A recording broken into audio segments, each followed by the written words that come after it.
mi propia boda. Descubrí que mi marido y mi cuñada compartían un secreto devastador. Nunca imaginé que el peor día de mi vida comenzaría con el vestido de novia más hermoso que había visto jamás, y terminaría con ese mismo vestido manchado de lágrimas y champán derramado mientras huía de mi propia boda. Me llamo Valeria Mendoza, tengo 35 años, y hasta hace exactamente 4 horas creía que mi vida era perfecta. Soy arquitecta, heredé el prestigioso despacho Mendoza y Asociados de mi padre, y estaba a punto de casarme con Ricardo Santillana, el hombre que durante 3 años me hizo creer en los cuentos de hadas. ¡Qué estúpida fui!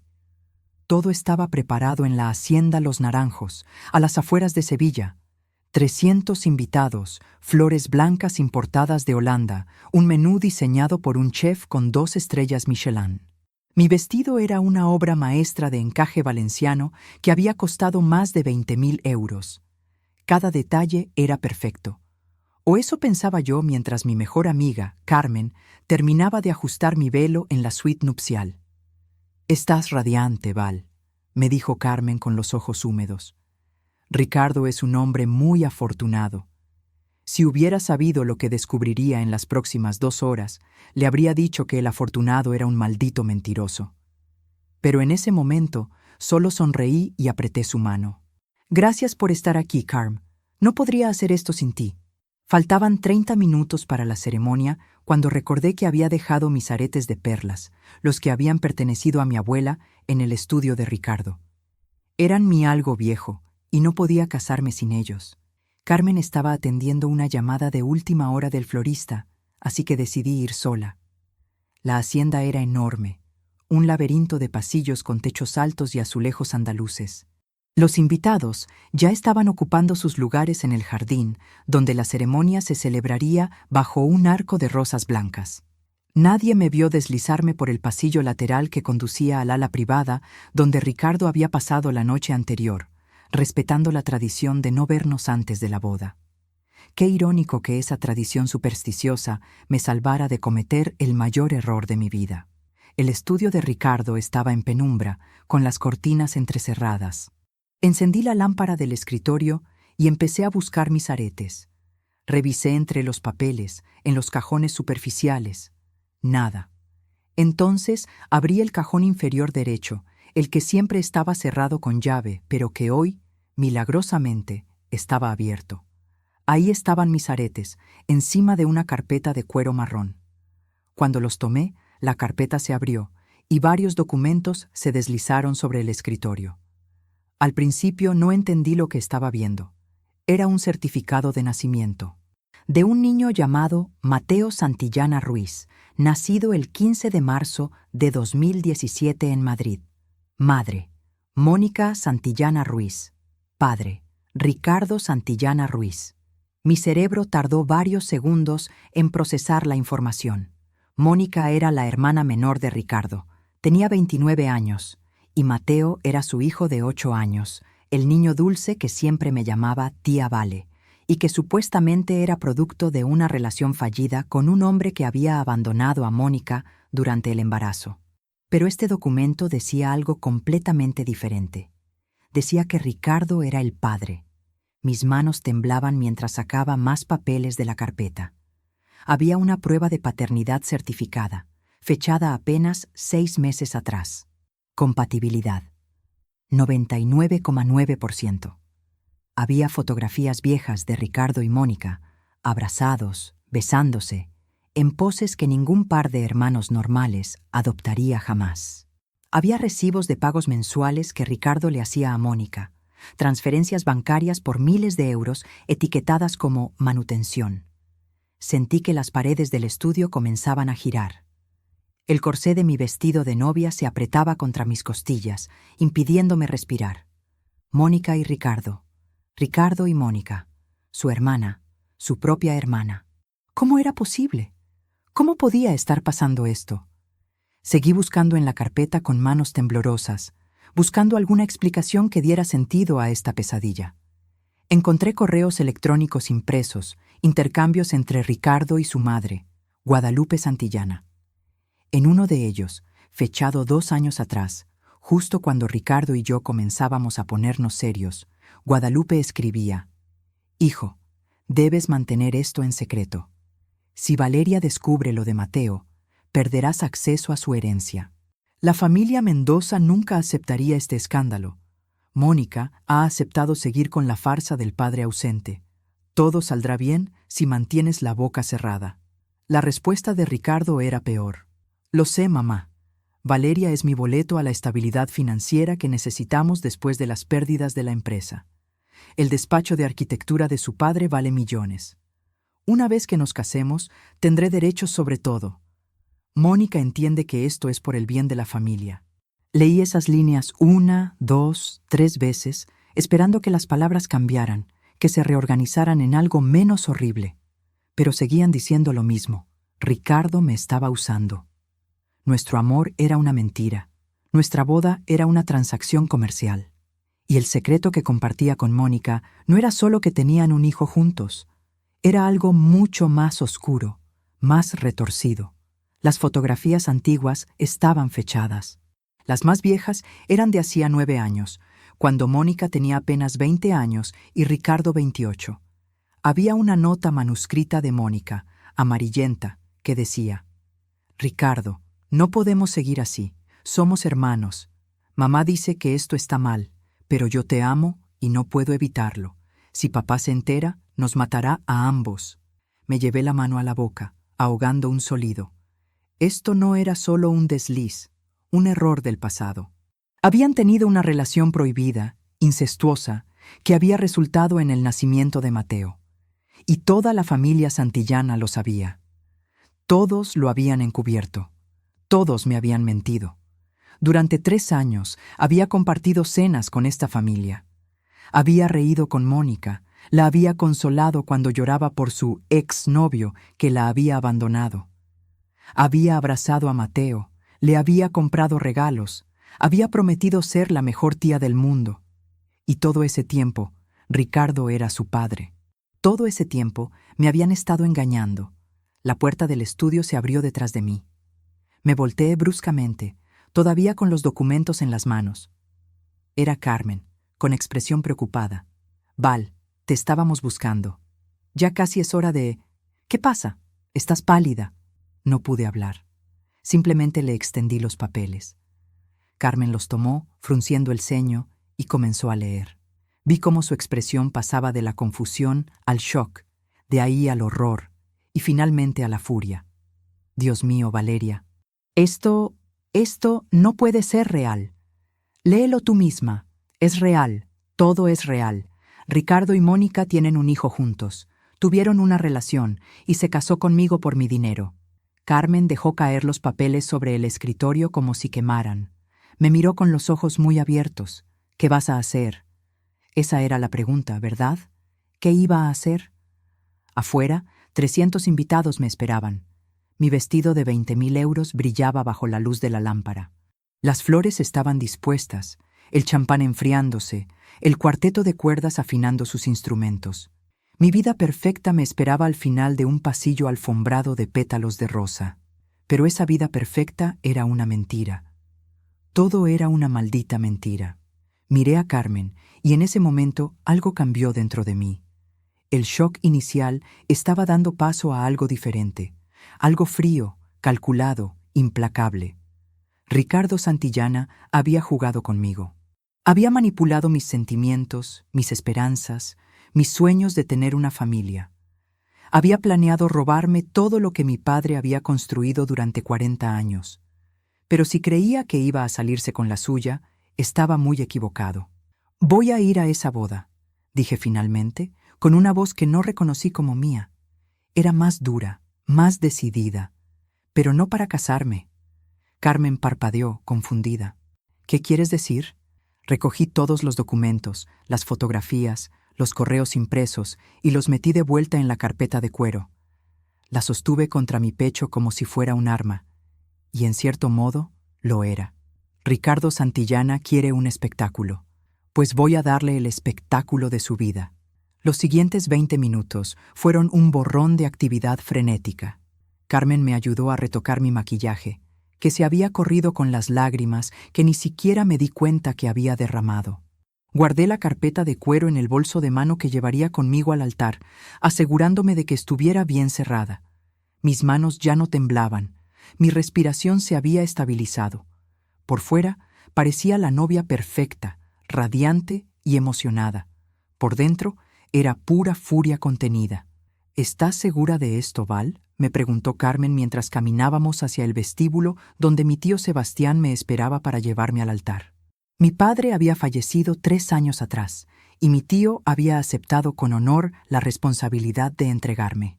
Completamente segura, respondí. Mi voz sonaba extrañamente calmada. Esto termina hoy, pero termina a mi manera. Carmen asintió, apretando mi mano una última vez antes de dirigirse a ocupar su lugar entre los invitados. Mi tío Sebastián, un hombre corpulento de 58 años con un bigote gris perfectamente recortado, me miró con una sonrisa orgullosa. «Estás preciosa, sobrina. Tu padre estaría tan orgulloso de verte hoy». Sentí una punzada de dolor en el pecho. Papá, si estuviera vivo, nada de esto habría pasado. Él habría investigado a Ricardo, habría descubierto la verdad, me habría protegido. Pero papá se había ido, y yo había sido lo suficientemente ingenua como para creer que Ricardo podía llenar ese vacío en mi vida. «Gracias, tío Sebastián», murmuré, tomando su brazo. Las puertas del jardín se abrieron y la marcha nupcial comenzó a sonar. Todos los invitados se pusieron de pie, volteándose para verme. 300 caras sonrientes, 300 pares de ojos expectantes. Al final del pasillo, bajo el arco de rosas blancas, estaba Ricardo. Alto, guapo, con su smoking italiano perfectamente entallado. Su cabello oscuro peinado hacia atrás, su sonrisa confiada. A su lado estaba su padrino, su primo Javier. Y en la primera fila estaban ellos. Su madre, Guadalupe, con un vestido color champán y una sonrisa falsa. Y Mónica Santillana Ruiz. 29 años, cabello castaño ondulado, ojos verdes como los de Ricardo, vestida con un elegante traje color lavanda.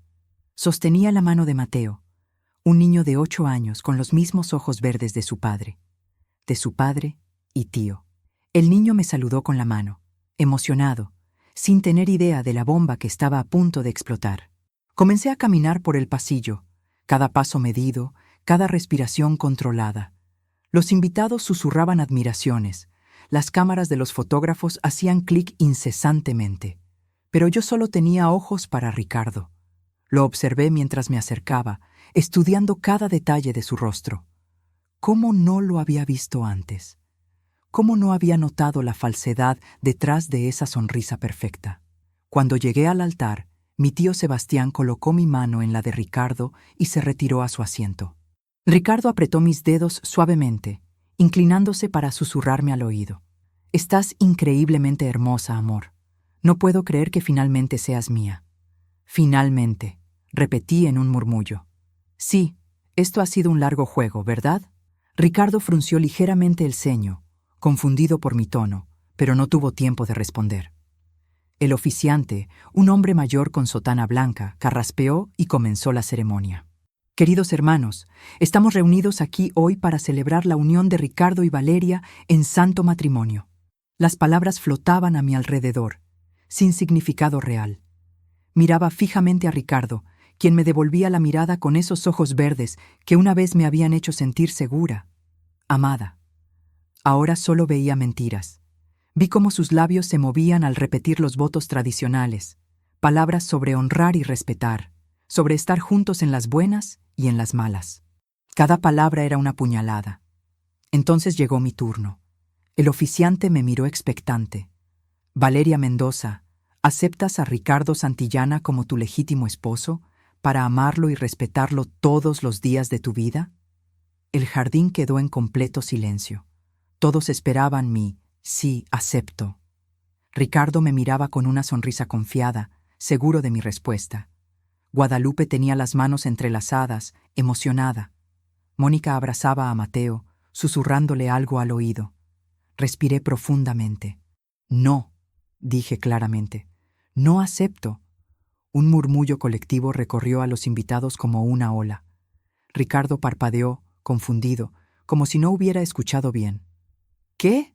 Preguntó, forzando una risa nerviosa. Val, esto no es gracioso. Es parte de la ceremonia. Tienes que decir... He dicho que no, repetí, más fuerte esta vez. Solté su mano y di un paso atrás. No me casaré contigo, Ricardo Santillana. No hoy, no nunca. El jardín estalló en murmullos confusos. El oficiante me miraba con los ojos muy abiertos, sin saber qué hacer. Ricardo extendió la mano hacia mí, intentando recuperar la compostura. Valeria, ¿qué está pasando? ¿Estás nerviosa? Es completamente normal tener nervios de última hora. Pero, ¿nervios? Lo interrumpí, sintiendo cómo la furia que había estado conteniendo comenzaba a desbordarse. No, Ricardo, no son nervios, es claridad. Por primera vez en 3 años, veo con total claridad quién eres realmente. Me volteé hacia los invitados, hacia todos esos rostros expectantes y confundidos. Carmen estaba de pie, pálida pero con una expresión de apoyo. Mi tío Sebastián se había levantado también, claramente alarmado. Pero mis ojos se detuvieron en la primera fila, en Guadalupe, cuyo rostro había perdido todo el color, y en Mónica, que me miraba con una expresión de horror creciente. Todos ustedes vinieron aquí hoy esperando presenciar una boda, dije, elevando la voz para que cada palabra llegara hasta la última fila. Vinieron a celebrar lo que creían que era una unión basada en el amor. Pero yo también vine hoy con expectativas. Vine esperando casarme con un hombre honesto, un hombre que me amara de verdad. En cambio, descubrí algo completamente diferente. Ricardo intentó acercarse a mí, pero lo detuve con una mirada helada. Saqué la carpeta de cuero de mi bolso y la sostuve en alto. Hace 1 hora encontré esto en el estudio de mi prometido. O debería decir, mi ex prometido. Valeria, no hagas esto, dijo Ricardo en voz baja, con un tono que nunca había escuchado antes. Era amenazante, desesperado. No sabes lo que estás haciendo. Deja esa carpeta y hablemos en privado. ¿En privado? Reí amargamente. ¿Cómo has mantenido tus secretos en privado durante 3 años? No, Ricardo. Si querías un espectáculo público, aquí lo tienes. Abrí la carpeta y saqué el primer documento. El certificado de nacimiento de Mateo. Lo sostuve en alto para que los invitados de las primeras filas pudieran verlo. Este es el certificado de nacimiento de Mateo Santillana Ruiz, el hijo de Mónica Santillana, anuncié. Mi voz era firme, sin temblor alguno. Durante años, Mónica nos contó a todos que el padre de Mateo era un hombre que la abandonó durante su embarazo. Una historia triste que nos hizo compadecerla, apoyarla, pero era mentira. Mónica se puso de pie bruscamente, con el rostro descompuesto. Valeria, cállate, no tienes derecho. Tengo todo el derecho, grité, sorprendiéndome de la fuerza de mi propia voz. Tengo derecho a la verdad. Y la verdad es que el padre de Mateo no es ningún desconocido. El padre de Mateo está aquí, en este altar. El padre de Mateo es Ricardo Santillana. El silencio que siguió fue ensordecedor. Entonces, como una presa que se rompe, estalló el caos. Gritos de sorpresa, exclamaciones de incredulidad, sillas arrastrándose mientras los invitados se ponían de pie para ver mejor. Los fotógrafos disparaban sus cámaras sin parar, capturando cada segundo de este desastre. ¡Eso es mentira!, gritó Guadalupe, empujando a la gente para llegar hasta el altar. Mi hija tuvo una relación con otro hombre. Estas son difamaciones.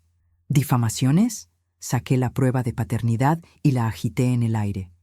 Aquí está la prueba de ADN, certificada hace 6 meses.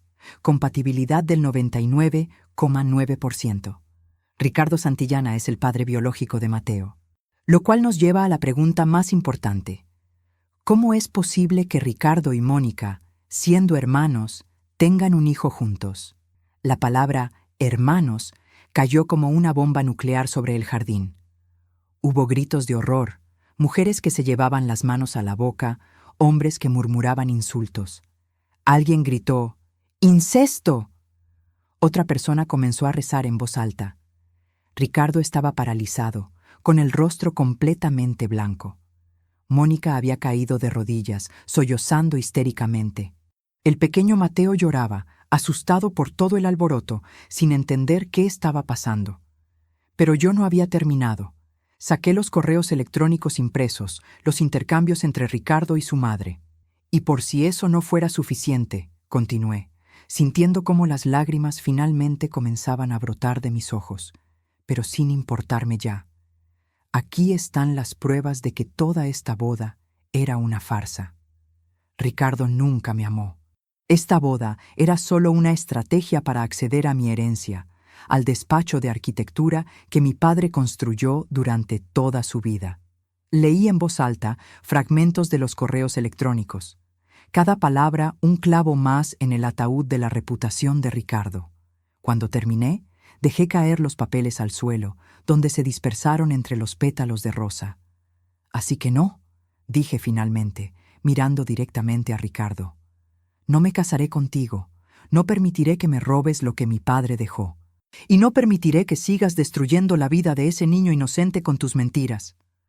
Me quité el anillo de compromiso, ese diamante de 3 quilates que una vez había significado todo para mí, y lo arrojé a los pies de Ricardo. La boda se ha cancelado. Disfruten del banquete. El champán ya está pagado. Y sin mirar atrás, comencé a caminar por el pasillo, alejándome de Ricardo, de Mónica, de toda esa familia de mentirosos. Los invitados se apartaban a mi paso, mirándome con una mezcla de lástima y admiración. Carmen corrió a mi lado, tomando mi brazo para sostenerme mientras mis piernas amenazaban con ceder. Atrás quedaban los gritos, el caos, las recriminaciones. Atrás quedaba la vida perfecta que nunca fue real. Pero adelante, aunque no lo supiera aún, me esperaba algo mucho más oscuro. La guerra apenas comenzaba.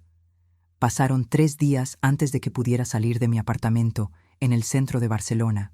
3 días encerrada, con las cortinas cerradas, el teléfono apagado y una botella de vino tinto que apenas probé. Carmen venía cada mañana. Entraba con su copia de llaves, me obligaba a comer algo y se quedaba en silencio a mi lado mientras yo miraba la pared sin ver nada realmente.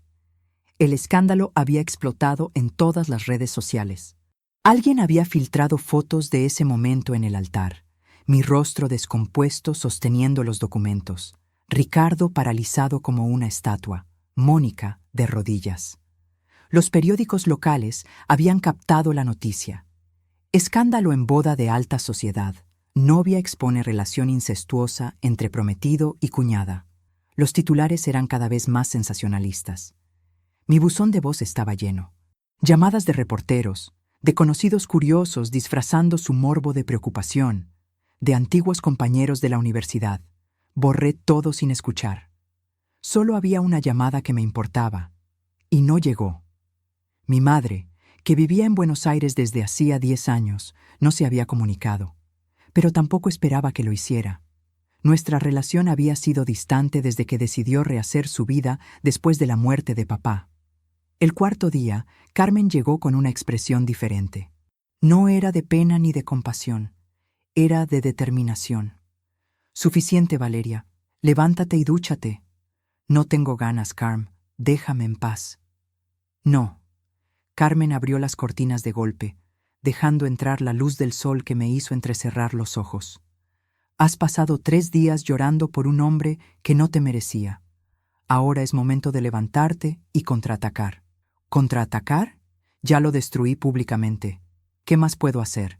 Carmen se sentó en el borde de mi cama y me mostró su tablet. En la pantalla había un artículo reciente de un blog de sociedad. El titular decía: Ricardo Santillana habla. Fui víctima de una mujer vengativa y despechada. Sentí cómo la sangre comenzaba a hervirme. Tomé la tablet y leí el artículo completo. Ricardo había dado una entrevista desde su casa familiar en Marbella, presentándose como la víctima de todo este asunto. Según su versión, yo había malinterpretado documentos privados, había montado un espectáculo histérico por nervios prematrimoniales y había destruido su reputación por puro despecho al descubrir que él había tenido una vida antes de conocerme. Valeria siempre fue una mujer controladora y obsesiva, decía la cita textual. Cuando descubrió que Mónica y yo tuvimos una relación breve hace años, antes de saber que éramos hermanos biológicos, no pudo manejarlo racionalmente. Sí, cometí el error de no contárselo, pero fue por vergüenza familiar. Jamás la usé por su dinero. La amaba genuinamente. La frase, antes de saber que éramos hermanos biológicos, me hizo reír con amargura. Qué conveniente nueva narrativa. Ahora resultaba que no sabían que eran hermanos cuando concibieron a Mateo. Una mentira tras otra. Están tratando de darle la vuelta a todo, dijo Carmen con rabia. La familia Santillana tiene contactos en la prensa. Ya están sembrando la idea de que tú eres la loca, la histérica que arruinó una boda por celos. ¿Y la gente se lo está creyendo? Algunos sí, no todos, pero suficientes. Necesitas un abogado, Val, un buen abogado, y necesitas actuar rápido antes de que controlen completamente la narrativa. Tenía razón. Me quedé mirando mi reflejo en el espejo del armario. Mi cabello era un desastre, tenía ojeras profundas, mi piel estaba pálida. Parecía un fantasma de mí misma. Pero detrás de ese reflejo destrozado, vi algo más. Vi a mi padre. Vi su determinación, su negativa a dejarse vencer por nadie. Él había construido un imperio desde cero, luchando contra socios deshonestos, contra la competencia desleal, contra todos los obstáculos, y me había enseñado que en los negocios, como en la vida, nunca debías dejar que te vieran caer sin levantarte más fuerte. Llama a Javier Hernández, dije finalmente, incorporándome de la cama. El abogado corporativo con el que papá trabajaba. Dile que necesito verlo hoy mismo. Carmen sonrió. Era la primera vez que me veía con algo de vida en los ojos desde el desastre del sábado. Ahora sí, esa es la Valeria que conozco. 2 horas después, estaba sentada en el despacho de Javier Hernández en el Distrito Financiero de Barcelona. Javier tenía 60 años, cabello canoso perfectamente peinado, traje azul marino y una reputación de ser el abogado más implacable de Cataluña. Había sido el mejor amigo de mi padre durante 20 años.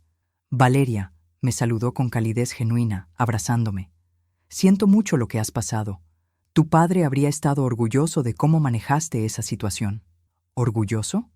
Arruiné mi propia boda frente a 300 personas. No, querida. Defendiste tu dignidad frente a 300 personas. Hay una diferencia enorme.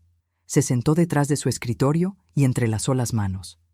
Carmen me puso al tanto de todo. He leído los artículos, he visto las entrevistas. Los Santillana están intentando reescribir la historia. Pero tengo buenas noticias. La verdad siempre deja un rastro documental que no se puede borrar. Tengo todos los documentos originales, dije, colocando la carpeta de cuero sobre su escritorio. Certificados de nacimiento, pruebas de ADN, correos electrónicos, transferencias bancarias, todo.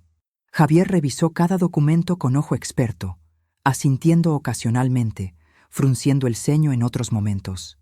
Cuando terminó, se reclinó en su silla con expresión seria. Esto es suficiente para enterrarlos legalmente. Pero necesito que entiendas algo, Valeria. Lo que vamos a iniciar no es solo una batalla legal.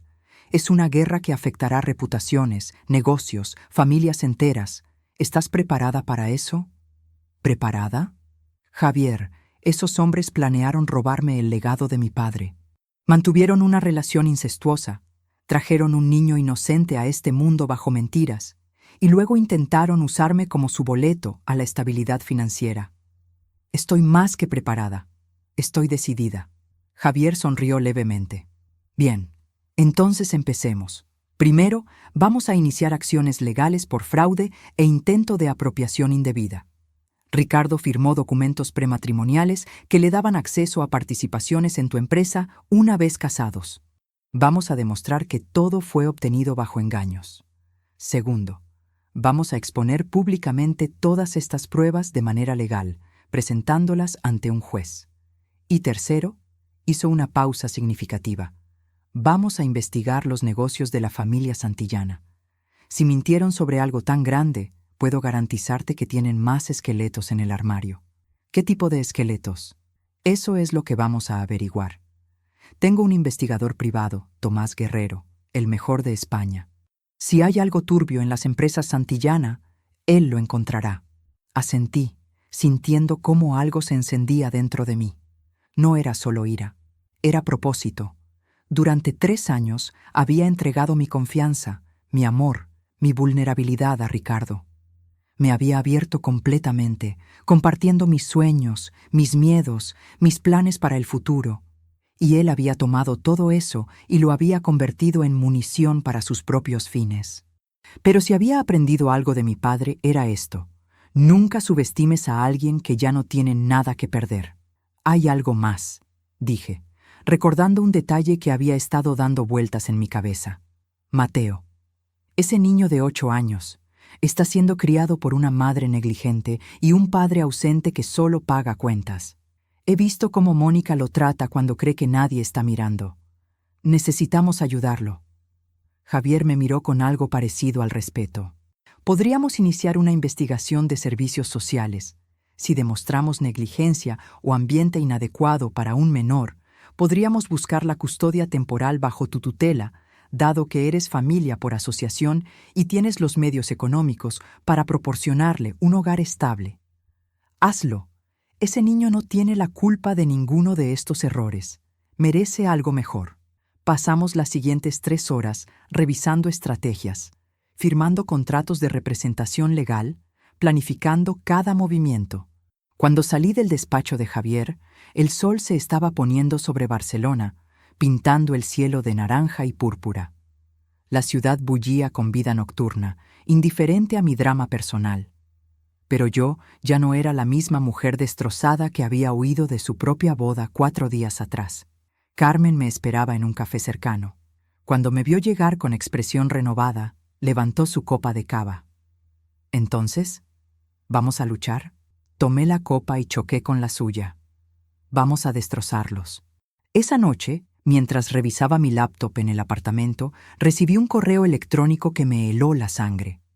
Era de una dirección desconocida, sin nombre del remitente. El asunto decía simplemente: cuidado. Dudé antes de abrirlo, pero la curiosidad pudo más. El mensaje era breve. Valeria, no sabes en qué te estás metiendo. La familia Santillana tiene conexiones que van más allá de lo que imaginas. Si sigues adelante con esto, te destruirán. Esto es una advertencia amistosa de alguien que sabe. Retírate mientras puedas. No había firma, ninguna pista sobre quién lo había enviado. Llamé inmediatamente a Carmen. Acabo de recibir un correo amenazante. ¿Qué? ¿De quién? No lo sé, pero habla de conexiones de los Santillana, de que me van a destruir si sigo adelante. Carmen se quedó en silencio por un momento. Val, ¿y si es verdad? ¿Y si tienen contactos peligrosos? Entonces tendremos que ser más cuidadosas. Pero no voy a retroceder, Carmen. Ya crucé esa línea. Colgué y reenvié el correo a Javier para que lo analizara. Luego me senté en el sofá, mirando por la ventana hacia las luces de la ciudad. Sabía que había iniciado algo grande, algo que probablemente se saldría de control. Pero por primera vez en días, sentí que tenía un propósito. Ricardo Santillana había cometido el error de subestimarme. Había asumido que yo era solo una heredera frágil, fácil de manipular, demasiado enamorada como para ver la verdad. Estaba a punto de descubrir lo equivocado que estaba. La guerra apenas comenzaba, y yo no pensaba rendirme hasta ver a cada uno de ellos pagar por lo que me habían hecho. Una semana después del correo amenazante, Tomás Guerrero, el investigador privado, apareció en mi apartamento con una caja de archivos y una expresión sombría que inmediatamente me puso nerviosa. «Señorita Mendoza, necesita sentarse para esto», dijo mientras colocaba la caja sobre mi mesa de comedor. Me senté, con el corazón latiéndome aceleradamente. Carmen estaba conmigo, como siempre lo había estado durante esta pesadilla. Tomás era un hombre de unos 45 años. Complexión delgada, gafas de montura metálica y una manera metódica de hablar que inspiraba confianza. He estado investigando las empresas de la familia Santillana durante 6 días. Lo que encontré va mucho más allá de lo que esperábamos. Sacó una carpeta gruesa de la caja. Empecemos por lo básico. Las Inversiones Santillana, la compañía matriz de Ricardo, está en bancarrota. Y no solo eso, está siendo investigada por la Agencia Tributaria por evasión fiscal y blanqueo de capitales. ¿Qué? Me incliné hacia adelante, incrédula. Ricardo siempre presumía de lo exitosas que eran sus inversiones inmobiliarias. Mentía. La compañía colapsó hace 2 años cuando un proyecto de desarrollo turístico en Málaga falló estrepitosamente. Invirtieron 40 millones de euros en terrenos que resultaron tener problemas legales de titularidad. Perdieron todo. Desde entonces han estado sobreviviendo con préstamos de bancos extranjeros y dinero de fuentes cuestionables. Tomás desplegó documentos bancarios, extractos de cuentas en paraísos fiscales, transferencias sospechosas. Mi cabeza daba vueltas tratando de procesar toda la información. ¿Fuentes cuestionables? ¿Qué significa eso exactamente? Significa que tienen vínculos con Dmitry Volkov, un empresario ruso que se dedica al lavado de dinero a través de inversiones inmobiliarias en la Costa del Sol. Volkov es conocido por sus conexiones con la mafia rusa. No es alguien con quien quieras estar endeudado, y los Santillana le deben aproximadamente 15 millones de euros. Carmen dejó escapar un silbido bajo. Por eso querían casarse contigo. No solo era por tu empresa. Necesitaban desesperadamente tu dinero para saldar sus deudas con gente peligrosa. Todo empezaba a tener sentido. La prisa de Ricardo por casarse, su insistencia en fusionar nuestras empresas antes de la boda, los documentos que le había pedido firmar que yo, estúpidamente, había firmado sin leer con detenimiento porque confiaba en él. Hay más, continuó Tomás, sacando otra carpeta. Mónica Santillana no es solo una madre negligente. Tiene un problema serio con las drogas. Cocaína principalmente. Ha estado entrando y saliendo de clínicas de rehabilitación privadas durante los últimos 5 años, todo pagado por Ricardo. Tengo testimonios de vecinos que confirman que deja a Mateo solo durante días enteros mientras ella desaparece. Sentí náuseas. Pobre Mateo. Ese niño inocente atrapado en medio de todo este caos. ¿Tenemos suficiente para quitarle la custodia? Más que suficiente. Tengo fotografías, testimonios, informes médicos que su clínica filtró discretamente. Con esto, Servicios Sociales intervendrá en 48 horas si lo solicitamos. Hazlo. No quiero que ese niño pase un día más en ese ambiente. Tomás asintió y continuó. Pero aquí viene la parte más inquietante. Investigando el pasado de la familia Santillana, descubrí que Ricardo y Mónica no son realmente hermanos biológicos. Al menos, no completamente. Me quedé paralizada. ¿Qué quieres decir? Mónica fue adoptada cuando tenía 2 años. Los registros de adopción están sellados, pero tengo contactos que pudieron acceder a ellos. Su madre biológica era una mujer llamada Elena Ruiz, una adicta a las drogas que murió de sobredosis cuando Mónica era bebé. Guadalupe y Ernesto Santillana la adoptaron legalmente, pero nunca le dijeron la verdad. Entonces, ¿Ricardo sabía que Mónica no era su hermana biológica cuando comenzaron su relación? Eso parece. Hay registros de que Ricardo solicitó copias de los documentos de adopción de Mónica hace 10 años, justo antes de que naciera Mateo. Sabía exactamente lo que estaba haciendo. La habitación daba vueltas. Ricardo no solo había mentido sobre todo, había manipulado la situación desde el principio. Había usado el hecho de que Mónica no era su hermana de sangre para justificar su relación, pero había mantenido las apariencias de hermanos ante el mundo para evitar escándalos. Y cuando Mónica quedó embarazada, en lugar de enfrentar las consecuencias, habían creado esta elaborada mentira del padre ausente. «Espera», dijo Carmen de repente. Si Ricardo sabía que Mónica era adoptada, ¿por qué toda la familia perpetuó la mentira del incesto? ¿Por qué no simplemente dijeron la verdad? Tomás sacó otro documento. Este era un contrato legal. Porque Ernesto Santillana, el padre de Ricardo y padre adoptivo de Mónica, dejó un testamento muy específico antes de morir hace 3 años. En ese testamento dividía su fortuna entre sus 2 hijos por igual, pero con una cláusula. Si alguno de ellos deshonraba el nombre de la familia o causaba escándalo público, perdería su parte de la herencia. Revelar que Ricardo había tenido un hijo con su hermana adoptiva hubiera calificado como escándalo. Así que Guadalupe orquestó toda esta mentira para proteger el dinero. Pero ese dinero ya no existe si la empresa está en bancarrota, observé. Exacto. Lo que significa que todo este teatro era para mantener las apariencias mientras buscaban una solución financiera. Y esa solución eras tú, Valeria. Tu empresa, tu herencia, tu estabilidad económica. Ibas a ser la salvadora de la familia Santillana sin siquiera saberlo. Me dejé caer contra el respaldo de la silla, completamente abrumada. Todo era peor de lo que había imaginado. No era solo una traición romántica. Era una conspiración familiar completa, diseñada para despojarme de todo lo que mi padre había construido. ¿Y el correo amenazante que recibí? Pregunté. ¿Pudiste rastrearlo? Sí. Vino de la misma red que usa Dmitry Volkov, lo que significa que los rusos están vigilando esta situación. Probablemente porque si los Santillana caen públicamente, sus posibilidades de recuperar esos 15 millones se evaporan. Están intentando asustarte para que te retires y dejes que la boda siga adelante de alguna manera. Eso nunca va a pasar, dije firmemente. Lo sé, pero necesitas protección, Valeria. Esta gente no juega. Recomiendo contratar seguridad privada mientras dure el proceso legal. Asentí, sintiendo cómo el miedo comenzaba a mezclarse con la determinación. Pero no iba a dejarme intimidar. No después de haber llegado tan lejos. Carmen tomó mi mano. Val, aún estás a tiempo de alejarte. Puedes dejar que Javier maneje todo legalmente, pero desde la distancia. Podrías irte unos meses, viajar, dejar que esto se enfríe. No, la interrumpí. Si me voy, ganan, y no voy a permitirlo. Además, ahora hay un niño involucrado. Mateo necesita ayuda, y nadie más va a dársela. Tomás cerró sus carpetas y me miró con respeto. Eres valiente. Tu padre estaría orgulloso. Se puso de pie. Voy a seguir investigando. Hay algo más que aún no encaja.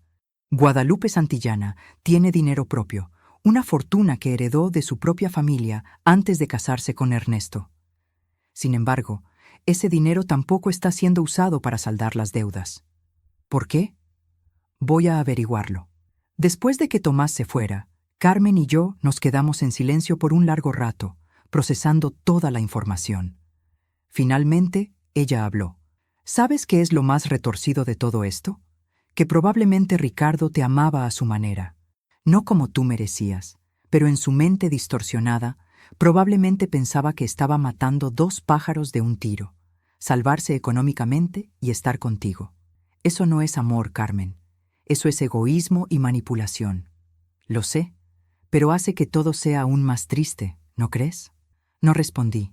En el fondo, una parte muy pequeña de mí todavía recordaba al Ricardo que conocí 3 años atrás. El hombre que me llevaba café por las mañanas, que escuchaba mis historias sobre proyectos arquitectónicos, que bailaba conmigo en la cocina mientras cocinábamos juntos. Pero ese hombre nunca había sido real. Era solo una máscara, una actuación diseñada para conseguir lo que necesitaba. Esa noche, mientras intentaba dormir sin éxito, mi teléfono sonó. Era un número desconocido, pero algo me hizo contestar. ¿Valeria? La voz era femenina, temblorosa, asustada. Reconocí a Mónica. ¿Qué quieres? Pregunté fríamente. Necesito hablar contigo, en persona. Por favor. Es sobre Mateo. Hay cosas que necesitas saber, cosas que Ricardo no quiere que salgan a la luz. ¿Por qué debería creerte? ¿Por qué debería encontrarme contigo después de todo lo que has hecho? Hubo un silencio largo. Luego, Mónica habló con voz quebrada. Porque tengo miedo. Miedo de Ricardo, miedo de mi madre, miedo de esa gente rusa. Y porque tú eres la única persona en todo este desastre que realmente parece importarle lo que le pase a mi hijo. Por favor, Valeria. Solo 1 hora. Te diré todo. Absolutamente todo. Debería haber colgado. Debería haber llamado a Javier y contarle sobre esta llamada sospechosa. Pero algo en la voz de Mónica me detuvo. Era terror genuino. Desesperación real. Mañana, 3 de la tarde, café bohemio en el barrio gótico, y ven sola, yo también iré sola. Gracias, gracias, Valeria. No te arrepentirás. Colgó antes de que pudiera responder. Me quedé mirando el teléfono. preguntándome si acababa de cometer un error terrible o si finalmente estaba a punto de descubrir la verdad completa. Solo había una forma de averiguarlo. El café bohemio estaba escondido en una callejuela del barrio gótico, lejos de las rutas turísticas habituales. Llegué 15 minutos antes de las 3, vestida con ropa discreta y gafas de sol, aunque el día estaba nublado. Javier me había rogado que no fuera. Carmen había amenazado con seguirme, pero al final fui sola.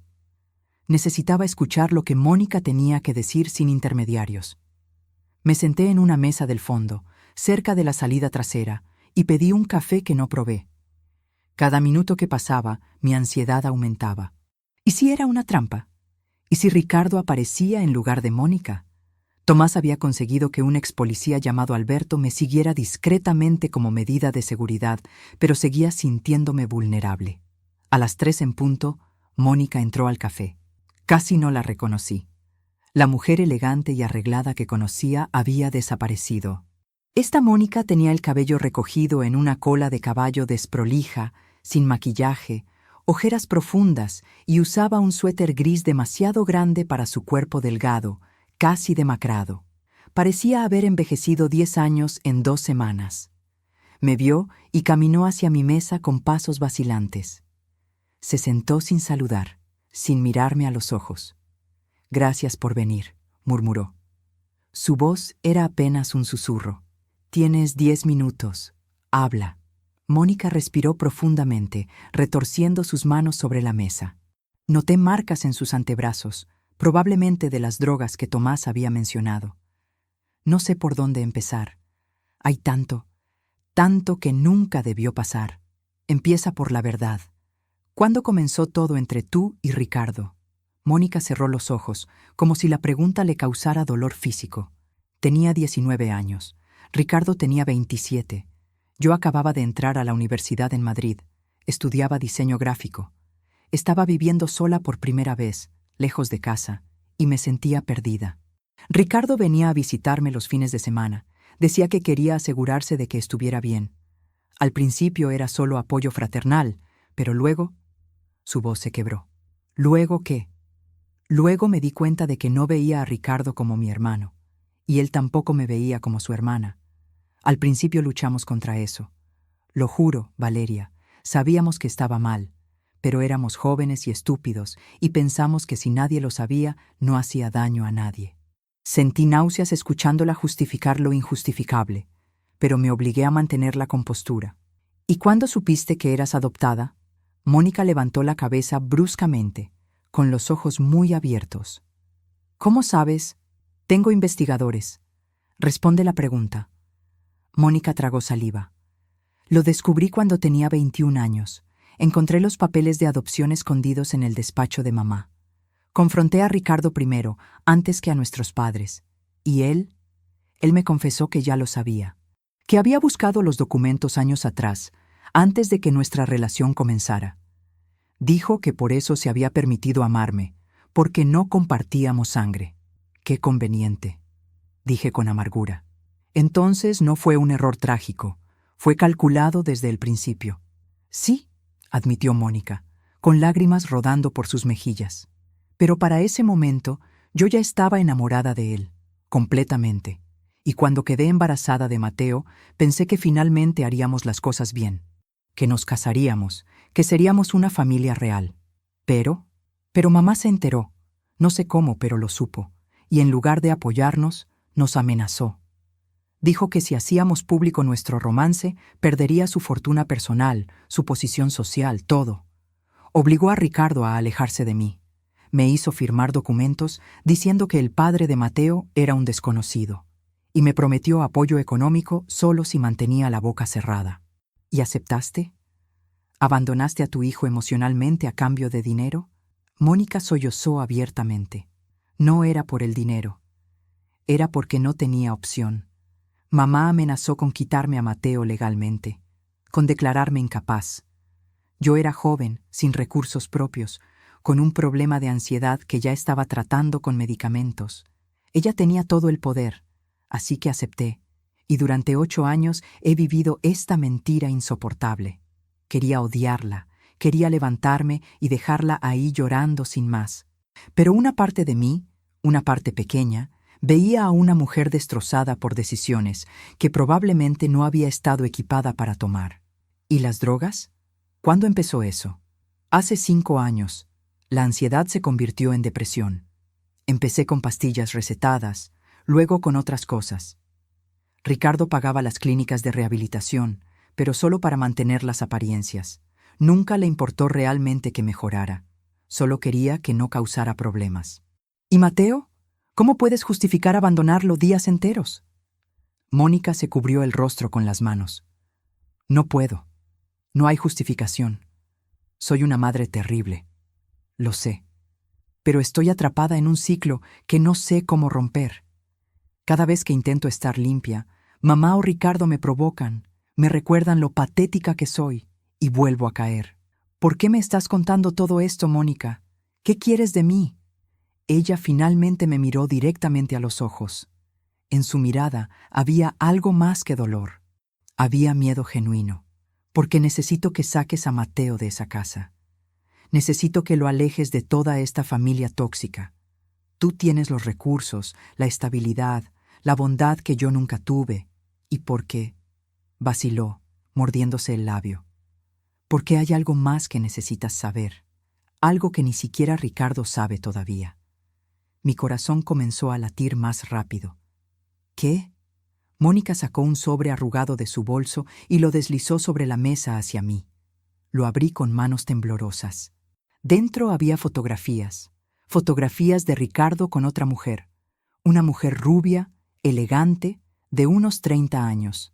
Estaban besándose, abrazados, en lo que parecía ser el interior de un apartamento lujoso. Su nombre es Alina Volkova, dijo Mónica en voz baja. Es la hija de Dmitry Volkov, el prestamista ruso. Ricardo ha estado teniendo una aventura con ella durante el último año, desde antes de que te propusiera matrimonio. El mundo se detuvo por un momento. Miré las fotografías, una tras otra. Las fechas en las marcas digitales mostraban que eran recientes, algunas de hace apenas un mes antes de nuestra boda. ¿Por qué tiene una aventura con la hija del hombre al que le debe millones? Porque es parte del trato. Volkov le dijo a Ricardo que perdonaría una parte de la deuda si se casaba con Alina eventualmente. Pero Ricardo necesitaba tu dinero primero para pagar lo más urgente. El plan era casarse contigo, drenar tus recursos lentamente, divorciarse después de unos años culpándote de algo, y luego casarse con Alina para cerrar el trato con los rusos. Sentí como la rabia me invadía, más intensa que nunca. No era solo manipulación, era traición en múltiples niveles, un juego de ajedrez donde yo era simplemente una pieza prescindible. ¿Cómo conseguiste estas fotos? Contraté a un detective privado hace 3 meses. Necesitaba saber si Ricardo seguía interesado en mí o si me había descartado completamente. Lo que descubrí fue peor de lo que imaginé. Ricardo nunca nos amó, ni a ti ni a mí. Solo ama el dinero y el poder. Guardé las fotografías de vuelta en el sobre, intentando mantener la calma. ¿Alguien más sabe de esto? No. Solo tú ahora. Y Valeria. Mónica extendió su mano sobre la mesa, tocando la mía brevemente antes de que yo la retirara. Hay algo más. Guadalupe tiene un plan de respaldo. Si tú ganas las batallas legales, si logras exponer todo públicamente y destruir nuestro nombre, ella planea hacer algo drástico. No sé exactamente qué, pero la escuché hablando con alguien por teléfono. Mencionó tu nombre y la palabra accidente. Tienes que tener cuidado. Un escalofrío recorrió mi espalda. ¿Accidente? ¿Estaba Guadalupe planeando hacerme daño físicamente? ¿Por qué me adviertes? ¿Por qué traicionas a tu propia familia? Mónica se puso de pie, con las piernas temblando. Porque ya no son mi familia. Nunca lo fueron realmente. Y porque Mateo merece algo mejor que crecer rodeado de estas serpientes. Toma las fotos, úsalas como quieras. Y por favor, su voz se quebró completamente. Por favor, salva a mi hijo. Es lo único bueno que he hecho en mi vida, y ni siquiera pude protegerlo adecuadamente. Antes de que pudiera responder, Mónica salió corriendo del café, desapareciendo entre las calles estrechas del barrio gótico. Me quedé sentada, con el sobre en mis manos, tratando de procesar todo lo que acababa de descubrir. Ricardo tenía una amante rusa. Guadalupe planeaba algo contra mí. Y Mónica, por fin, había demostrado tener al menos una chispa de humanidad al advertirme y entregarme evidencia crucial. Llamé inmediatamente a Javier. «Necesito verte. Ahora. Acabo de conseguir información que cambia todo el juego». Media hora después, estaba de vuelta en el despacho de Javier, con Alberto el expolicía esperando afuera por órdenes de Tomás. Javier revisó las fotografías con expresión cada vez más seria. «Esto es oro, Valeria. Con esto podemos demostrar que Ricardo planeaba cometer fraude matrimonial incluso más allá de lo que pensábamos. Pero la amenaza de Guadalupe es seria. Necesitamos tomar medidas inmediatas de protección». «¿Qué tipo de medidas?» «Seguridad las 24 horas, cámaras en tu apartamento, rastreo de tu vehículo y...» Vaciló. «Deberías considerar trasladarte temporalmente a un lugar seguro. Tengo una casa en las afueras de Sitges, completamente privada. Nadie sabría que estás ahí». «No voy a esconderme, Javier. Ya estoy cansada de que esta gente controle mi vida. No se trata de esconderte, se trata de mantenerte viva el tiempo suficiente para ganar esta guerra. Por favor, Valeria, sé razonable». Finalmente acepté la seguridad adicional, pero rechacé mudarme. No iba a dejar que el miedo me paralizara. Esa noche, mientras revisaba documentos legales en mi apartamento, ahora con cámaras de seguridad instaladas y Alberto patrullando el edificio, recibí un mensaje de texto de un número desconocido. Era una foto de Mateo jugando en un parque, tomada ese mismo día a juzgar por su ropa. El mensaje decía simplemente: «Los niños son tan frágiles. Sería una pena que algo les pasara, ¿no crees?». Mi sangre se congeló. No solo me estaban amenazando a mí, estaban amenazando a Mateo. Eso fue la gota que derramó el vaso. Llamé a Javier de inmediato. «Prepara la solicitud de custodia de emergencia y quiero que se presente mañana mismo. También quiero una orden de alejamiento contra todos los Santillana. Y Javier, es hora de jugar con sus mismas reglas sucias. Quiero que filtremos toda esta información a la prensa. Cada foto, cada documento, cada transacción sospechosa. Vamos a destruirlos públicamente antes de que tengan oportunidad de hacerme daño a mí o a ese niño. ¿Estás segura? Una vez que hagas esto, no hay vuelta atrás». «Completamente segura. La guerra se acabó.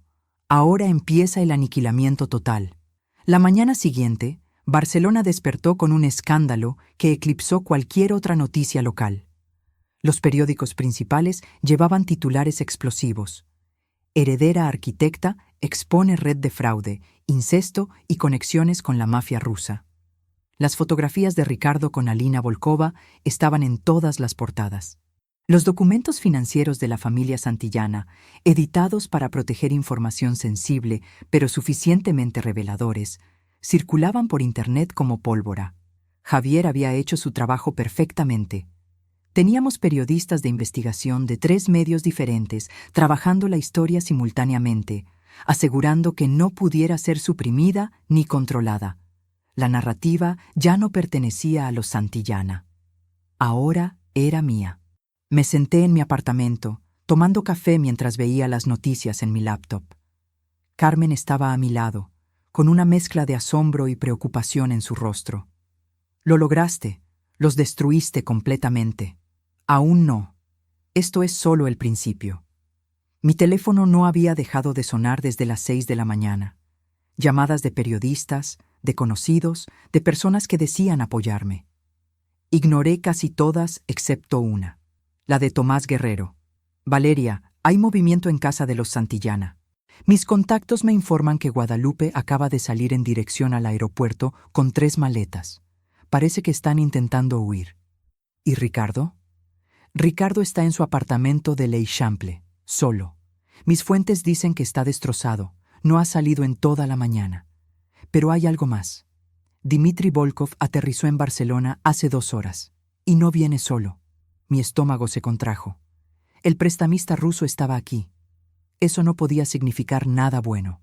«¿Qué crees que va a hacer?» Los Santillana le deben dinero que ahora es imposible recuperar. Su hija está expuesta públicamente como amante de un estafador. Volkov no es el tipo de hombre que perdona estas humillaciones. Yo que tú me mantendría muy alerta. Colgué y llamé inmediatamente a Javier para informarle. Estábamos en territorio desconocido ahora.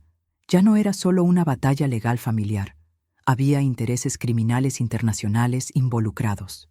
A las 11 de la mañana recibí una notificación de servicios sociales. La solicitud de custodia de emergencia había sido aprobada.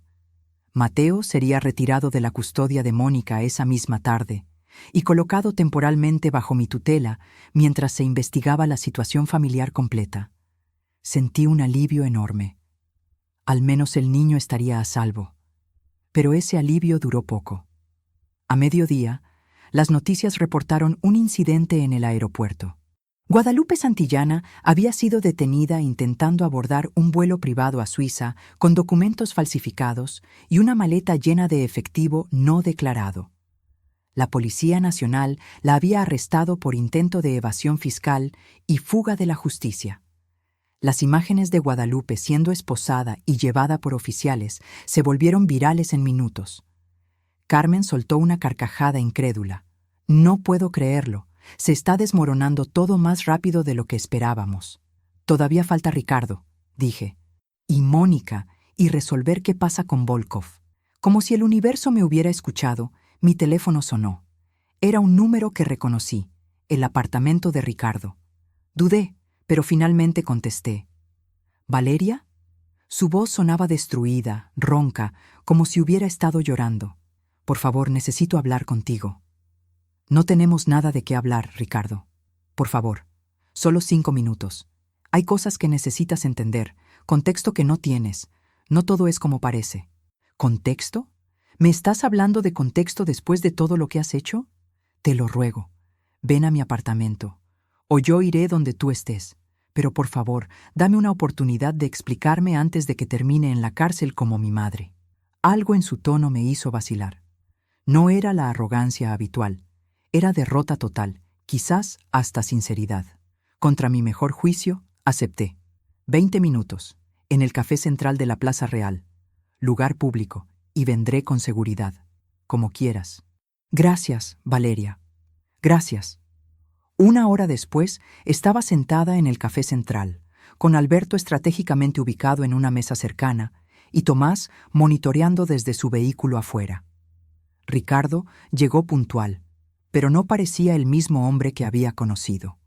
Su traje estaba arrugado, su cabello despeinado, sus ojos rojos e hinchados. Se sentó frente a mí sin decir nada durante varios segundos. No sé por dónde empezar, murmuró finalmente. Empieza por la verdad. Por primera vez en tu vida, dime la verdad completa. Ricardo respiró profundamente. Tienes razón en todo, en absolutamente todo. Te usé, te mentí, planeé robarte, pero levantó la vista hacia mí. No esperaba enamorarme de ti en el proceso, y eso lo complicó todo. No me vengas con eso. Si me amaras, nunca habrías hecho lo que hiciste. Amarte y necesitarte desesperadamente no son mutuamente excluyentes. Cuando te conocí, mi vida estaba desmoronándose. La empresa en bancarrota, las deudas con Volkov acumulándose, mi madre presionándome constantemente. Y luego apareciste tú, hermosa, exitosa, independiente. Eras la solución perfecta, pero también eras perfecta. Y en algún momento, entre la manipulación y la estrategia, empecé a amarte de verdad. ¿Y Alina Volkova? ¿También la amabas de verdad? Ricardo cerró los ojos, avergonzado. Alina fue un error, una estupidez nacida de la desesperación.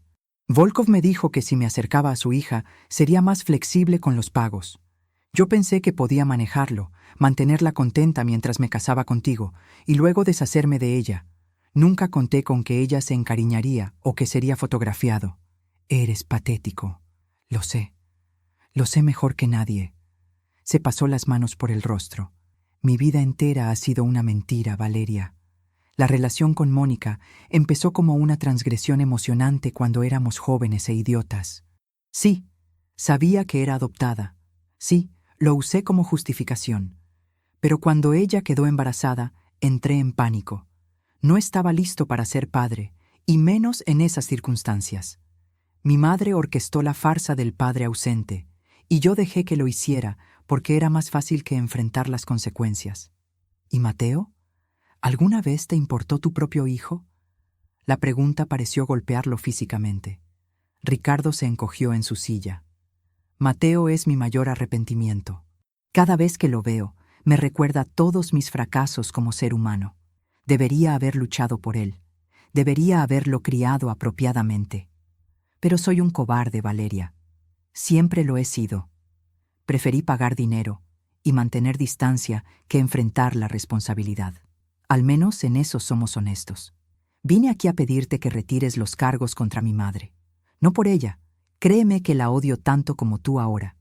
Pero porque si va a prisión, todo el peso de las deudas con Volkov caerá sobre mí. Y Volkov no es un hombre paciente. Me matará, Valeria. Literalmente me matará. No es mi problema. Lo sé y no te culpo. Pero también vine a decirte algo más, algo que podría ayudarte.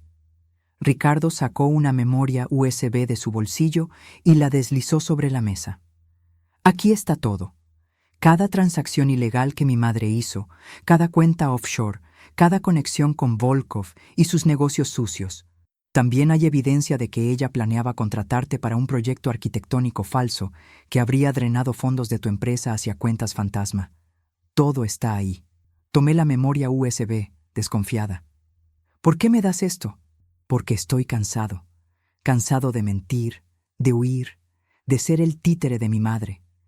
Si voy a caer, que sea por mis propias decisiones, no por las de ella, y porque su voz se quebró. Porque a pesar de todo, una parte de mí todavía te ama lo suficiente como para asegurarme de que ganes esta guerra completamente. Nos quedamos en silencio por un momento largo. Mirándolo ahí sentado, destruido y vulnerable, sentí una mezcla extraña de emociones. Furia, sí. Traición, absolutamente. ¿Pero también pena? Quizás un poco. Este hombre había arruinado su propia vida tanto como había intentado arruinar la mía. ¿Qué vas a hacer ahora? Pregunté finalmente. No lo sé. Probablemente terminaré en prisión por fraude, si Volkov no me encuentra primero. Pero antes de que eso pase, hay algo que necesito hacer. Necesito hablar con Mateo.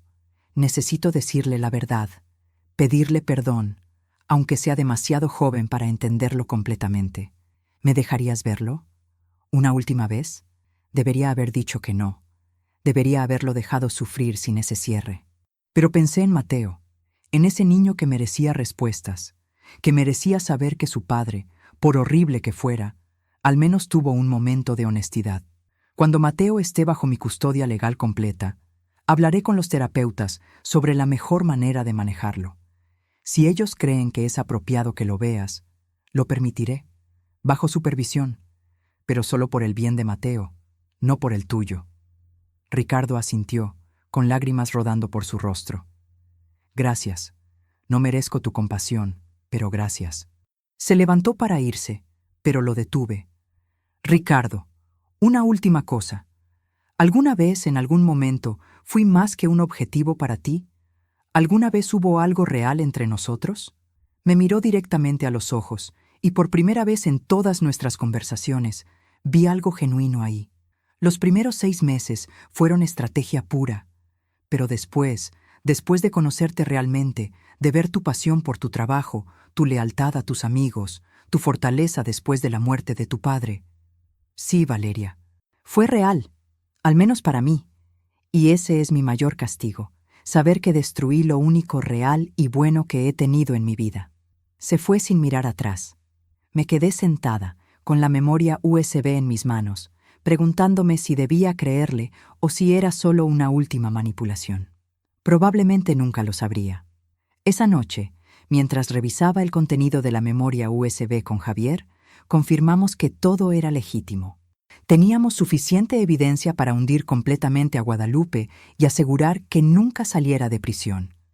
También había información sobre cómo Volkov lavaba dinero a través de propiedades en España, información que sería invaluable para las autoridades. Con esto, Podemos negociar inmunidad para ti en cualquier investigación relacionada, dijo Javier. Y podemos asegurarnos de que Ricardo reciba una sentencia reducida si coopera completamente con las autoridades contra Volkov. Hazlo.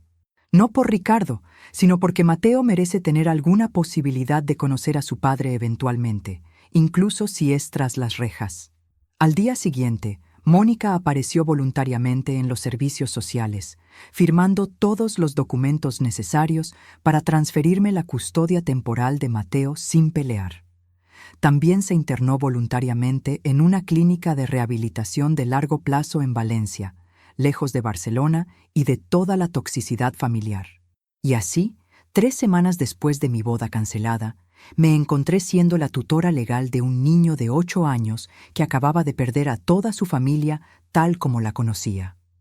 Mateo llegó a mi apartamento un martes lluvioso de noviembre, acompañado por una trabajadora social llamada Elena, y cargando una pequeña mochila con sus pertenencias. El niño de 8 años parecía más pequeño de lo que recordaba, con sus ojos verdes enormes y asustados, mirando cada rincón como si esperara que algo terrible sucediera en cualquier momento. «Hola, Mateo». Me arrodillé a su altura, intentando transmitir calidez a pesar de mi propia ansiedad. «¿Recuerdas quién soy?» El niño asintió lentamente. «Eres la tía Vale. Ibas a casarte con Ricardo». Escuchar la duda en su voz cuando mencionó a Ricardo me partió el corazón. Elena me había advertido que Mateo estaba confundido sobre su identidad familiar. Durante 8 años le habían dicho que Ricardo era su tío. Ahora necesitaba aprender la verdad de manera apropiada para su edad. «Así es, y ahora voy a cuidarte por un tiempo, ¿está bien?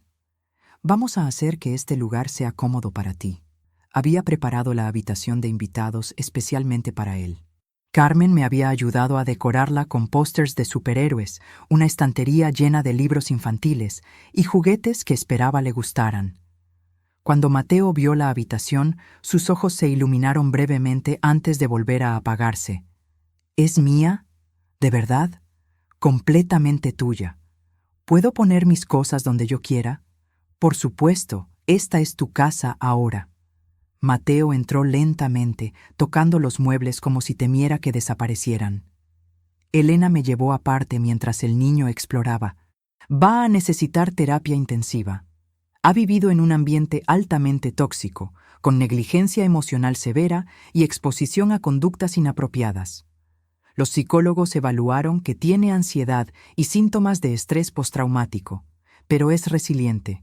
Con el ambiente correcto, puede recuperarse. Haré lo que sea necesario», prometí. Lo que sea. Las primeras semanas fueron un desafío que nunca imaginé enfrentar. Mateo era un niño callado, retraído, que se sobresaltaba con ruidos fuertes y que a menudo se despertaba llorando en medio de la noche. Contraté a una psicóloga infantil llamada Dra. Beatriz Campos, quien comenzó sesiones diarias con él.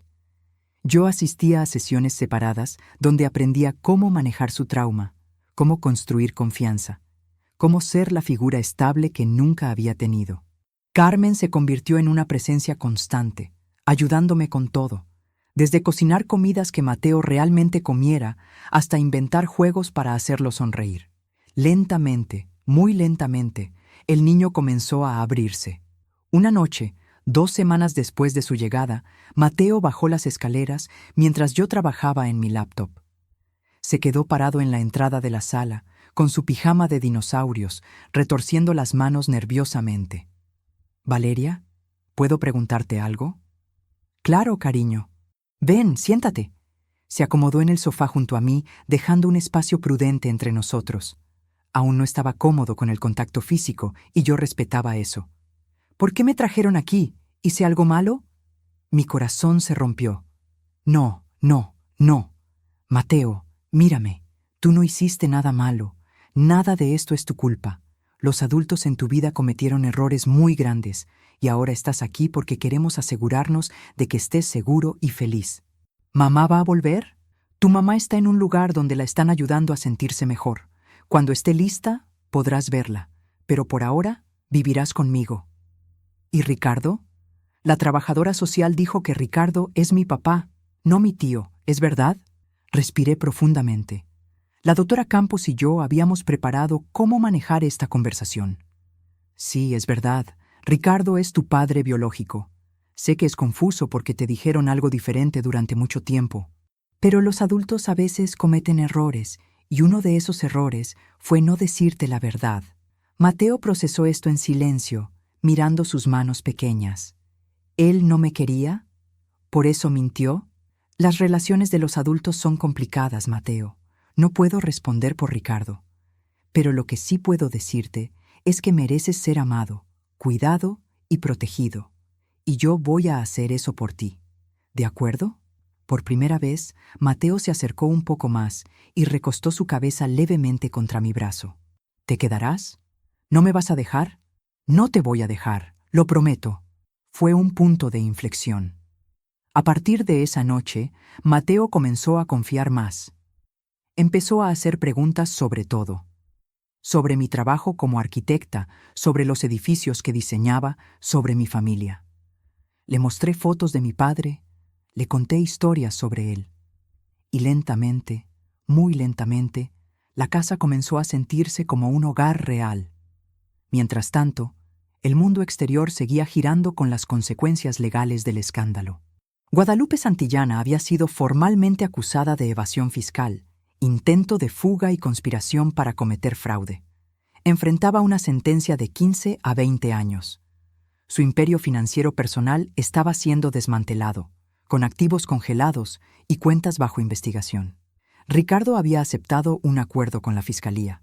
A cambio de testificar completamente contra su madre y proporcionar información sobre las operaciones de Dmitry Volkov en España, recibiría una sentencia reducida de 5 años con posibilidad de libertad condicional después de 3. Estaba en prisión preventiva esperando el juicio. Y luego estaba Volkov. El prestamista ruso se había convertido en el objetivo de una investigación internacional. La información que Ricardo proporcionó, combinada con los datos de la memoria USB, había abierto una caja de Pandora de actividades criminales. Volkov había abandonado España precipitadamente, pero las autoridades europeas lo buscaban activamente. Pero Volkov no era el tipo de hombre que perdía sin venganza.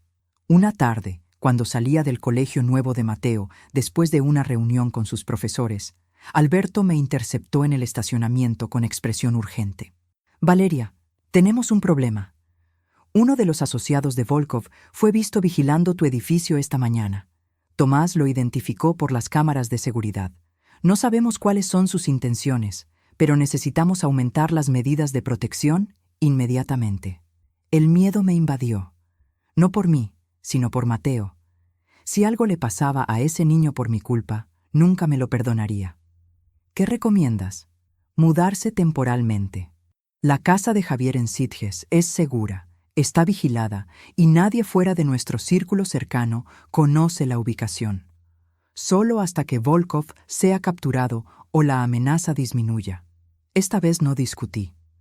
Esa noche empaqué lo esencial para Mateo y para mí, y nos trasladamos a la casa de Javier. Era una villa moderna en las colinas, sobre Sitges, con vistas al Mediterráneo y seguridad discreta pero omnipresente. Mateo estaba asustado por el cambio repentino, pero cuando vio la piscina y el jardín enorme, su curiosidad infantil venció al miedo. ¿Podemos quedarnos aquí para siempre?, preguntó con asombro. Solo por un tiempo, cariño, pero mientras estemos aquí, vamos a aprovecharlo. Pasamos 3 semanas en Sitges. Fueron, sorprendentemente, algunas de las semanas más pacíficas desde que todo comenzó. Lejos del caos de Barcelona, del acoso mediático, de las amenazas constantes, Mateo y yo empezamos a formar un vínculo real. Cocinábamos juntos, jugábamos en la playa, leíamos historias antes de dormir. Era casi como si fuéramos una familia normal. Una mañana, mientras desayunábamos en la terraza, Mateo me hizo una pregunta que me tomó por sorpresa. «Valeria, ¿puedo llamarte mamá?» Me quedé paralizada, con la taza de café a medio camino de mis labios. «¿Quieres llamarme mamá? Bueno, Mónica es mi mamá biológica, pero tú eres quien me cuida, quien me escucha, quien está aquí. La doctora Beatriz dice que la familia no es solo la sangre, Dice que es quien te ama. Y tú me amas, ¿verdad? Las lágrimas brotaron de mis ojos sin poder controlarlas. Sí, Mateo, te amo muchísimo. Entonces, ¿puedo? Me arrodillé junto a su silla y lo abracé por primera vez, sin que él se tensara o se alejara. Lo abracé como si mi vida dependiera de ello. Sería un honor que me llamaras mamá. Esa noche, después de acostar a Mateo, recibí una llamada de Tomás. Valeria, tengo noticias. Dmitry Volkov fue arrestado en Mónaco. Las autoridades internacionales coordinaron una operación conjunta. Está en custodia, enfrentando cargos en 3 países diferentes. El peligro terminó. Sentí cómo un peso enorme se levantaba de mis hombros. Finalmente, después de meses de vivir con miedo constante, podíamos respirar. ¿Y sus asociados? La red completa está siendo desmantelada. Algunos huyeron, otros fueron arrestados, pero ninguno representa una amenaza significativa sin Volkov al mando. Puedes volver a Barcelona cuando quieras. Colgué y me senté en la terraza, mirando las luces de Sitges brillando en la distancia. Pensé en todo lo que había pasado desde aquella boda cancelada. Había perdido el hombre que creía amar. Había descubierto traiciones inimaginables. Había luchado batallas legales y enfrentado amenazas de muerte. Pero también había ganado algo que nunca esperé. Un hijo. Un niño hermoso, resiliente, valiente, que me había elegido como su madre tanto como yo lo había elegido a él. La venganza que había planeado tan meticulosamente ya no parecía importante. Los Santillana habían caído por su propio peso, destruidos por sus propias mentiras. Ricardo estaba en prisión. Guadalupe enfrentaba décadas tras las rejas. Mónica luchaba por recuperarse en rehabilitación. Y yo estaba aquí, con Mateo, construyendo algo nuevo desde las cenizas de mi vida anterior. Carmen llegó al día siguiente para visitarnos. Cuando vio a Mateo llamarme mamá naturalmente, me abrazó con lágrimas en los ojos. Lo lograste, Val. Convertiste esta pesadilla en algo hermoso. No lo logré sola. Estuviste conmigo en cada paso. ¿Y ahora qué? ¿Vuelven a Barcelona? Miré a Mateo jugando en el jardín, persiguiendo mariposas con una red que Javier le había comprado. Sí, pero no a la misma vida. Vamos a empezar de nuevo. Una nueva casa, lejos del apartamento lleno de recuerdos. Mateo necesita estabilidad, rutina, normalidad, y yo necesito aprender a ser madre.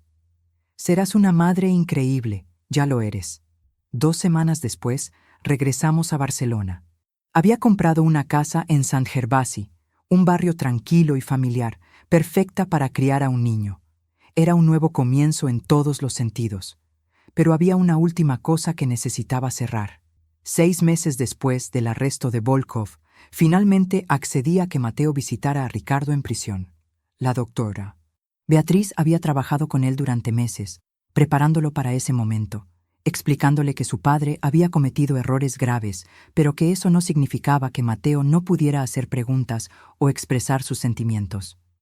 La prisión de Brians II, a las afueras de Barcelona, era un edificio gris e imponente que me puso la piel de gallina. Mateo apretaba mi mano con fuerza mientras pasábamos por los controles de seguridad.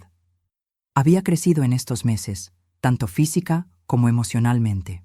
Ya no era el niño asustado y retraído que llegó a mi apartamento. Ahora era un niño que hacía preguntas, que expresaba emociones, que estaba aprendiendo a confiar. Nos sentamos en la sala de visitas, con una mesa entre nosotros y la silla vacía donde aparecería Ricardo. Mateo respiraba rápidamente, nervioso. Me incliné hacia él. ¿Estás seguro de que quieres hacer esto? Todavía podemos irnos si cambias de opinión. No, quiero hacerlo. Necesito preguntarle por qué. Está bien. Estoy aquí contigo. La puerta se abrió y Ricardo entró, escoltado por un guardia. Me impactó su apariencia. Había perdido peso, su cabello estaba completamente gris en las sienes, y sus ojos verdes, los mismos que Mateo heredó, lucían cansados y apagados. Cuando vio a su hijo, se detuvo en seco, con una expresión de dolor puro cruzando su rostro. «Mateo», susurró, sentándose lentamente. «¿Has crecido tanto?» Mateo lo miraba fijamente, estudiándolo como si fuera un extraño. En muchos sentidos, lo era. «Hola, Ricardo. Puedes llamarme papá si quieres». Mateo negó con la cabeza. «Todavía no. Tal vez algún día, pero ahora no». Ricardo asintió, claramente herido pero aceptando el rechazo. «Lo entiendo. Gracias por venir de todas formas. Sé que no fue fácil». Hubo un silencio incómodo. Finalmente, Mateo habló con una voz más firme de lo que esperaba. «¿Por qué mentiste? Durante toda mi vida dijiste que eras mi tío. ¿Por qué no me dijiste la verdad?» Ricardo cerró los ojos, respirando profundamente antes de responder. «Porque era un cobarde, porque tenía miedo de lo que la gente pensaría, de cómo afectaría mi vida, mi reputación. Pensé que era más fácil fingir que ser honesto, y en el proceso te fallé de la peor manera posible. Lo siento, Mateo. Sé que esas palabras no bastan, pero lo siento con todo mi corazón.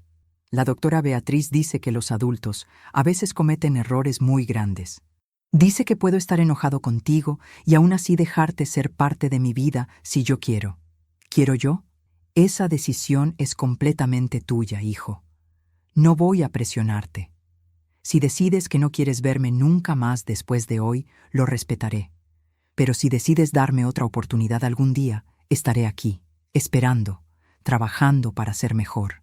Mateo procesó esto, frunciendo el ceño de la manera en que hacía cuando estaba pensando profundamente. «¿Por qué intentaste engañar a Valeria? Ella es buena. Me cuida, me quiere de verdad». Ricardo me miró directamente por primera vez desde que entró a la sala. «Tienes razón. Valeria es buena, demasiado buena para alguien como yo. La usé porque estaba desesperado, porque pensé que podía salir de mis problemas con su dinero. Pero también me enamoré de ella, aunque eso no justifica lo que hice. Y ahora, viendo cómo te ha cuidado, cómo te ha dado todo lo que yo nunca pude darte, solo puedo estar agradecido de que al menos una cosa buena saliera de todo este desastre. Valeria es mi mamá ahora», dijo Mateo con orgullo. «Bueno, Mónica es mi mamá biológica, pero Valeria es mi mamá de verdad, la que me lee cuentos y me ayuda con las tareas y me abraza cuando tengo pesadillas». Vi cómo Ricardo luchaba por mantener la compostura, con lágrimas amenazando con derramarse. Me alegro de que tengas eso. Te mereces todo el amor del mundo». La visita duró 30 minutos más. Mateo hizo más preguntas, algunas que Ricardo pudo responder honestamente, otras que claramente lo incomodaron. Pero en ningún momento mintió ni intentó justificar sus acciones. Al final, cuando nos preparábamos para irnos, Mateo se detuvo en la puerta. «Ricardo, tal vez pueda visitarte otra vez. No prometo nada, pero tal vez». La expresión de esperanza en el rostro de Ricardo fue devastadora de presenciar. «Me encantaría eso. Gracias, Mateo, por darme aunque sea esa posibilidad». En el viaje de regreso a casa, Mateo estuvo callado durante mucho tiempo. Finalmente, habló. «¿Crees que Ricardo pueda cambiar? ¿Convertirse en una mejor persona? Honestamente no lo sé, pero creo que está intentándolo. El cambio real toma tiempo, y solo el tiempo dirá si es genuino». «¿Y Mónica? ¿Cuándo podré verla?» Mónica había completado su programa de rehabilitación y ahora vivía en Valencia, trabajando como diseñadora gráfica freelance y asistiendo a reuniones de apoyo 2 veces por semana. Habíamos hablado por teléfono varias veces, conversaciones donde ella me agradecía constantemente por cuidar a Mateo y me aseguraba que no pelearía la custodia. Sabía que no estaba lista para ser madre a tiempo completo, pero quería ser parte de la vida de su hijo. «Pronto. Ella quiere venir a Barcelona el mes que viene. Podrían verse entonces, si tú quieres». «Sí, quiero verla. Extraño a mi mamá, aunque ahora tengo 2, supongo». Sonreí, revolviendo su cabello. «Las familias vienen en todas las formas. No hay nada malo en amar a más de una persona». Esa noche, después de acostar a Mateo, me senté en la terraza de nuestra nueva casa, mirando las luces de Barcelona brillando en la distancia. Carmen llegó con una botella de vino, como había hecho tantas veces en estos meses turbulentos. Entonces, ¿cómo fue? Difícil, emotivo, pero necesario. Mateo necesitaba ese cierre, esas respuestas. ¿Y tú? ¿También conseguiste cierre? Pensé en la pregunta. ¿Lo había conseguido? Miré hacia atrás, a todo lo que había pasado. La boda cancelada que se sentía como una vida entera atrás. El descubrimiento devastador de las mentiras de Ricardo. La guerra legal que había librado. Las amenazas, el miedo, las noches sin dormir. Pero también pensé en lo que había ganado, la fortaleza que nunca supe que tenía, la capacidad de enfrentar adversidades y salir no solo sobreviviendo, sino transformada. Y sobre todo, Mateo, este niño increíble que me había elegido, que me había enseñado que el amor no siempre viene de donde esperamos. Sí, respondí finalmente. Creo que sí. Ya no estoy enojada. Ya no busco venganza. Solo quiero paz y ser la mejor madre que pueda para Mateo. Tu padre estaría tan orgulloso de ti, Val. Convertiste una tragedia en triunfo. Papá siempre decía que los edificios más fuertes se construyen sobre cimientos sólidos, no sobre mentiras. Supongo que eso aplica también a las vidas. 3 meses después, recibí una carta de Ricardo. Había sido transferido a una prisión con programas de rehabilitación más intensivos, donde estaba tomando clases de paternidad y terapia de grupo. La carta era larga, llena de disculpas y reflexiones. Al final, escribía: Valeria, sé que nunca podré compensar el daño que te causé, pero quiero que sepas que lo que estás haciendo por Mateo, la madre en la que te has convertido, es la prueba de que algo hermoso puede surgir incluso de las cenizas más oscuras. Gracias por ser la persona que yo nunca pude ser. Y gracias por permitirme, aunque sea desde lejos, formar parte de la vida de mi hijo. Estaré eternamente en deuda contigo. No respondí la carta, pero la guardé. Tal vez algún día, cuando Mateo fuera mayor, querría leerla y entender mejor a su padre. O tal vez no. El futuro era incierto, pero por primera vez en mucho tiempo eso no me asustaba.